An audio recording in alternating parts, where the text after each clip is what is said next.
සුන්දර නිලාවේලි වෙරළ සතුටින් දියනාමින් හිටපු වන්දනා නඩයකට ඒ සතුට එක මොහොතකින් අමතක වෙලා යනවා.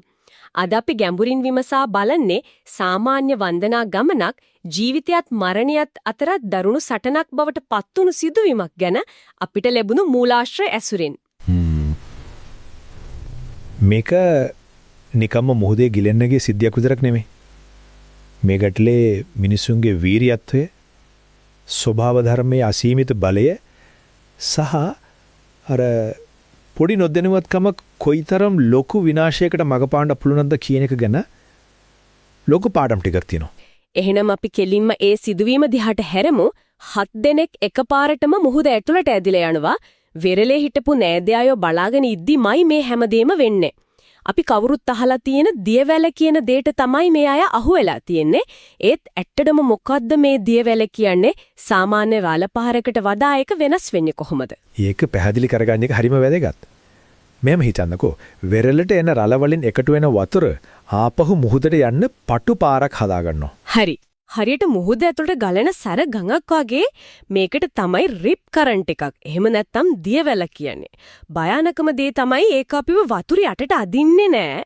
ඒක අපිව කෙලින්ම ගැඹුරු මුහුද පැත්තට තල්ලු කරගෙන යනවා. ඒ කියන්නේ ඒ වේගයට අහු වුණාම පිහිනල ගොඩට එන්න හදන එක තීරුමක් නැති වැඩක්. කිසිම තීරුමක් නෑ. ඒක හරියට සැරට ගලන ගඟක උඩහට පිනෙන්න හදනවා වගේ ශක්තිය නිකම්ම නාස්ති වෙනව නේද? ඇත්තටම ඒ කියන්නේ ඒ 7 දෙනා ඒ වෙලාවේ අද්දක්කේ Taman කොච්චර පිහිනන්න හැදුවත් වෙරළෙන් තවත් ඈතට යන එක හිතා ගන්නත් බෑයි මනසට දැනෙන බය. වෙරළෙන් අයට කෑ ගහන වයරන වෙන කරන්න දෙයක් නෑ. හරියටම මූලාශ්‍රවල තියෙන විදිහට ඒක මරණේ හා විලාපේ වෙලාවක්. ඒත් මෙන්න මේ බිහිසුණුම මොහොතේදී තමයි කතාවේ වීරියෝ ටික ඉස්සරහට එන්නේ. ඔව්. තමන්ගේ ජීවිතය ගැනවත් දෙපාරක් හිතන්නේ නැතුව ජීවිත රක්ෂක නිලධාරීන් සහ අර ප්‍රදේශීය දීවරයෝ ටිකක් එකතු වෙලා මුහුදට පනිනවා. මෙන්න මේකයි මට දැනගන්න ඕනේ දේ. මේ මුදා ගැනීමේ මෙහෙයුම සාර්ථක වෙන්න ප්‍රධානම හේතුව මොකද්ද? ජීවිත ආරක්ෂකයන්ගේ පුහුණුවද? එහෙම නැත්නම් ඒ වෙලාවේ උදව්වට ආපු දීවරයින්ගේ අර ප්‍රායෝගික පළපුරුද්දද? ඒක හරිම හොඳ ප්‍රශ්නයක්. මම හිතන්නේ මේ දෙකේම එකතුවක්. බලන්න ජීවිත ආරක්ෂකීන්ට තියෙන විධිමත් පුහුණුව. දියවැලක් එක්ක හැසිරෙන්නේ කොහොමද? සිහිය නැති කෙනෙක්ට ප්‍රථම ආධාර දෙන්නේ කොහොමද කියලා තාක්ෂණික දැනුම යාළට තියෙනවා. ඒකත්. ඒත් දීවරයින් කියන්නේ මුහුද එක්කම හැදෙමු මුහුද හැසිරීම ගැන සහජයෙන්ම දන්න මිනිස්සු. අත්දැකීමෙන්ම දන්නෝ. ඔව්. ඒ වෙලාවේ රළ හැසිරෙන විදිය, දියවැලේ බලය කොයි පැත්තටද වැඩිපුර තියෙන්නේ වගේ දේවල් ගැන එයාලට තියෙන්නේ අත්දැකීමෙන් ආපු දැනුමක්.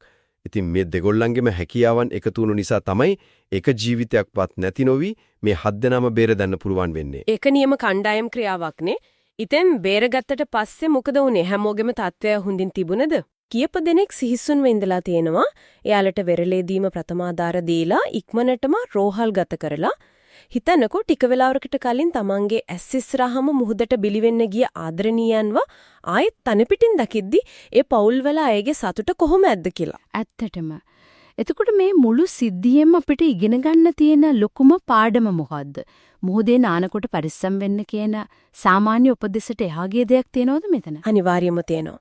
මෙතන තියෙන ගැඹුරුම පාඩම තමයි මේ වගේ වෙලාවකදී ශක්තියට වඩා තීරණාත්මක වෙන්නේ දැනුම කියන එක. දැනුම? ඔව්. අපි කලින් කතා කළා වගේ දියවැලකට අහු වුණාම ගොඩක් අය කරන වැරද්ද තමයි බය වෙලා වෙරළට කෙලින් පීනන්න හදන එක. හරි. ඒකෙන් වෙන්නේ තමන්ගේ වටිනා ශක්තිය අපතේ යන එක විතරයි. ඒ වෙනුවට කරන්න ඕන දේ තමයි කලබල නොවි වෙරළට සමානතරව පීනන එක. ඒ කියන්නේ දියපාරෙන් දකුණට හරි වමට හරි. හරියටම. එතකොට ටික දුරක් යද්දී ඒ සැරපාරෙන් අයින් වෙන්න පුළුවන්. ඊට පස්සේ සාමාන්‍ය රළ පාරක් දිගේ ලේසියෙන්ම වෙරළට එන්න පුළුවන්කම තියෙනවා. ඒ පොඩි තාක්ෂණික දෙනුම ජීවිතයක් බේරගන්න කොච්චර වටිනවද? ඒක තමයි. ඉතින් සතුටින් පිරුණු ගමනක් නොදෙනුවත්කම නිසා ඛේදවාචකයක් වෙන්න ගිහින් ඒත් නිර්භීද මිනිසු ටිකගේ දෙනුමයි කැපවීමයි නිසා ජීවිත 7ක් බේරුණු පුදුම කතාවක් තමයි මේක. ඔව් මේ සිද්ධියෙන් අප්‍රකට වීරයන්ගේ වටිනාකම අපිට පේනවා. ඒත් එක්කම තවත් දෙයක් ගැන හිතන් ඉඩ තියෙනවා. අපි සබාධම භුක්ති විඳිනවා. ඒත් ඒකේ බලයට අපි කොයිතරම් දුරට ගරු කරනවද? මේ වගේ අවදානම් තැනකට යන්න කලින් Tamanගේ ආරක්ෂාව ගැන දැනුවත් වෙන්න තියෙන වගකීම පුද්ගලයාට කොයිතරම් පැවරෙනවද? සමහර වෙලාවට වීරයන් බිහි වෙන්නෙත් අපි අපේ වගකීම පැහැර හරින තැන්වලදී වෙන්නත් පුළුවන් නේද?